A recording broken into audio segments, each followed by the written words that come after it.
I was 43, I weighed 218 pounds, and I was pretty miserable. I was doing everything that I thought I was supposed to do in order to lose weight, and yet I wasn't really losing anything. I was losing and regaining the same 5 pounds. And these are things that we were taught in our 20s and our 30s. And those things just were not working for me, at that point. And now, I'm 43 years old. And so I decided one day, well, then why will you continue to do them? If they're not working for you anymore, you got to figure something else out. And in most cases, what I decided to do was something completely opposite from the things that I was doing before, the things that conventional dieting wisdom tells you to do to lose weight. I ended up losing 30 pounds in the first 75 days. And I was like, okay, hold on. I might be on to something, because before that, I could not get the scale to move. So then I started to incorporate other changes into my weight loss journey, and I managed to lose 70 pounds over the course of 9 months. I lost so much fat around my abdomen that the loose skin was starting to impact my workouts. So I ended up having a tummy tuck to remove that loose skin. And then I went on to lose an additional 16 pounds. I was training for a marathon, and so I was doing a lot of running, and I lost another 16 pounds. And so all in all, I lost approximately 90 pounds on my weight loss journey as a woman age 43. And I'm going to share with you some of the things that I did differently in my weight loss journey that actually made the difference this time around. Now, the first thing that I will say absolutely made the biggest difference in my weight loss journey this time around was that I removed processed sugar from my diet. I was such a sugar junkie. I would venture to say that I had a sugar addiction, because I had to have some form of processed sugar each and every day, and sometimes multiple times a day. And I'm talking about the cakes, the candies, the pies, the ice cream, the donuts. Right before my weight loss journey, I was actually on a trail mix kick, and I was eating trail mix by the handfuls, just eating trail mix because it had that little chocolate coated candy in it, similar to M&Ms. And so I was just eating them by the handful all day long. If there was ever a day when I got to the end of the day and I realized I hadn't had processed sugar that day, it was a problem. My brain would not shut off. It would not stop thinking about it until I had that hit of processed sugar. And so it could be like 7:30, 8 o'clock, 8:30 at night, and I would say to my husband, hey, I want some ice cream, or I want a smoothie, or let's go to the donut place. And he would take me like, okay, she wants some ice cream, let's go get ice cream, not knowing that he was helping me to feed a sugar addiction. And so this time around, I just decided that I had to let that processed sugar go. Like, I was trying to eat processed sugar every day and still trying to lose weight, and it just didn't get me anywhere. And so I said, okay, let's see what happens when you just stop eating the processed sugar. I started the 75 Hard Challenge, and it's 75 days of doing different tasks, but one of the tasks that you have to do daily is to eat clean with no cheat meals. So I decided to follow this challenge for 75 days, and I considered a cheat meal any type of processed sugar. And I said, for the next 75 days, I'm going to eat clean, and I'm not going to eat any processed sugar. And if I decide at the end of 75 days that I want to eat sugar again, fine. But let's see what happens if I just stop eating sugar cold turkey. And so that's what I did. I was very focused on finishing that challenge. And so I was committed to not eating the processed sugar. Lo and behold, at the end of the first 75 days, I had lost 30 pounds. And you know how they say that belly fat is the last to go when you're trying to lose weight? Well, what I actually figured out was that the sugar was probably the cause of my belly fat, because in that first 75 days, and I lost that 30 pounds, I could tell a significant difference in my midsection. My belly fat did actually reduce around my waist. Now, you can't spot reduce fat, but I absolutely did lose some fat in my midsection that first 75 days. And so I said to myself, okay, well, you just proved to yourself that processed sugar was part of your problem, because before I couldn't lose anything, and here I am eliminating the processed sugar, and now I've lost 30 pounds. Now, one of the questions that I get a lot is, well, then if you had such a sugar addiction, how did you combat the cravings when you went to quit sugar cold turkey? And my answer to that is I decided to up my protein at the same time that I quit sugar. Now, protein is one of those macronutrients that's slower to digest in your body. It just simply means it stays in your digestive tract longer, so you feel fuller longer than you would had you eaten a carb or a fat. And so I was increasing my protein, and I was actually front loading my protein, and a dietitian taught me this. And front loading your protein is just simply eating more of your protein first thing in the morning. So whereas for lunch and dinner, I might have tried to eat 30 to 40 grams of protein, for breakfast, I was probably eating somewhere in the neighborhood of 50 to 60 grams of protein. And that just helped me to stay full for most of the day. Like, I would avoid that mid-morning urge to snack because I was so full from breakfast still. I would avoid that mid-afternoon run to the vending machine because I was still pretty full from breakfast and lunch.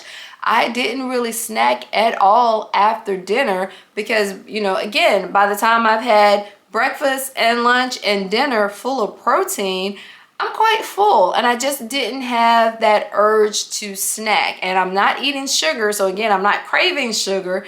And so I was able to stay within my calorie deficit because I wasn't having that urge to snack. And a lot of times it's the snacking that does us in on our weight loss journeys, because it is the thing that is causing us to eat more calories than we need to, kicking us out of that calorie deficit, and then therefore we're not able to lose weight. So protein, upping my protein was definitely key to my success on my weight loss journey, because I was just not snacking as much. In addition to not eating the sugar and not having those cravings, I just simply wasn't snacking as much because I was so full throughout the course of the day. And one of the things that really helped me manage how much protein I was eating and to make sure that I wasn't eating a ton of sugar on my weight loss journey was actually tracking. And I know that a lot of people don't like to track. It's pretty mundane. You don't want to have to write down or track, everything that you're putting in your mouth, but it's really hard to argue with data that is in black and white. And a lot of times we get thrown off on our weight loss journeys simply because we underestimate the calories and the fats and the carbs and the sugars that these foods have in them. And so tracking what I ate every single day was just really eye-opening to me, because I got to really understand what were in some of the foods that we ate, and especially some of the foods that we thought were healthy foods really aren't that healthy for us. There's a lot of hidden sugar in the foods that we eat. And so tracking what I ate was super, super important to my weight loss journey, because it just helped me to stay focused on those foods that was actually healthy for me and to stay away from those foods that weren't. Now, I told you that I used the TDEE calculator and it gave me my protein goal, but it also gave me goals for carbs and fats. MyFitnessPal also gave me a sugar limit for the day. So I wasn't eating processed sugar, but I could have natural sugar, things like fruits and honey and 100% maple syrup. So MyFitnessPal also allowed me to track my natural sugar intake for the day. And so as I'm tracking what I'm eating throughout the course of the day, I could actually see how close I was to all of those limits. Do I need to eat more protein? Do I need to eat less carbs at the next meal? Have I hit that sugar limit for the day? And it was just amazing to me, even when I was eating pretty clean and wasn't eating a lot of processed sugar, there is still a lot of hidden sugar in a lot of the foods that we eat. And without tracking that, I would have never known that. So I was eating pretty clean, and I was still a lot of times coming close to that sugar target for the day. And so I'm saying to myself, well, I can only imagine then how much sugar I was really eating when I was eating the processed sugar on top of everything else. And so while yes, tracking is really one of those things that nobody really likes to do, it gives you so much valuable data on your weight loss journey that it's one of those things that you really won't be successful without doing it, at least for a little while, to get an understanding of exactly what is in the foods that we are eating. And I think that if you do it, even if you start doing it for a week and start today and just track everything that you're eating, you will be surprised to learn exactly how much of certain things are in our foods, especially sugar. I've talked a lot about what I ate on my weight loss journey or what I didn't eat on my weight loss journey, but exercise really did play a major role in my weight loss efforts as well.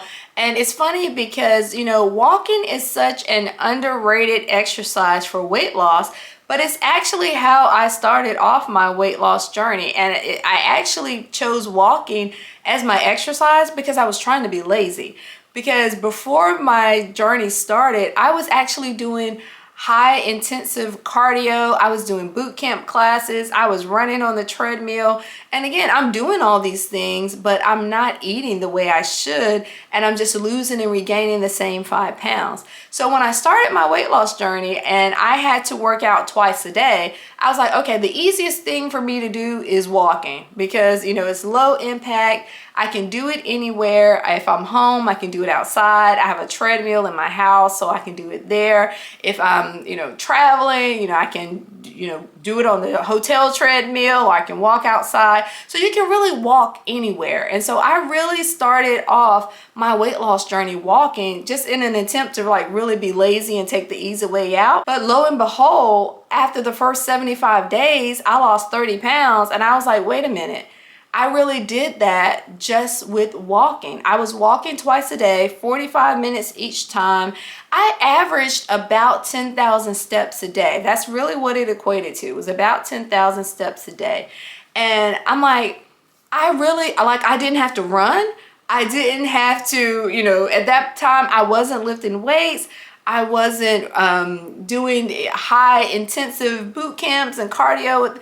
I was really just putting on walking shoes and walking around my neighborhood for 45 minutes at a time. And I wasn't even doing, you know, I wasn't like a huffing, puffing, brisk walk. I was really just strolling around my neighborhood. And I was so surprised that, you know, I'm like, walking is just underrated, and you hear a lot of people say that, and it is really true. If you can't do anything else but you can walk, just walk, because it simply works. It's just a great overall full body workout, and it's low impact. It gets your heart rate up, but you get all of the benefits that you would get from other activities in walking. And a lot of people think, well, I don't sweat as much, or, you know, I don't burn as many calories. But again, it's not all about that, especially if you're doing what you're supposed to do in the kitchen, because nutrition is 80% of the weight loss equation anyway.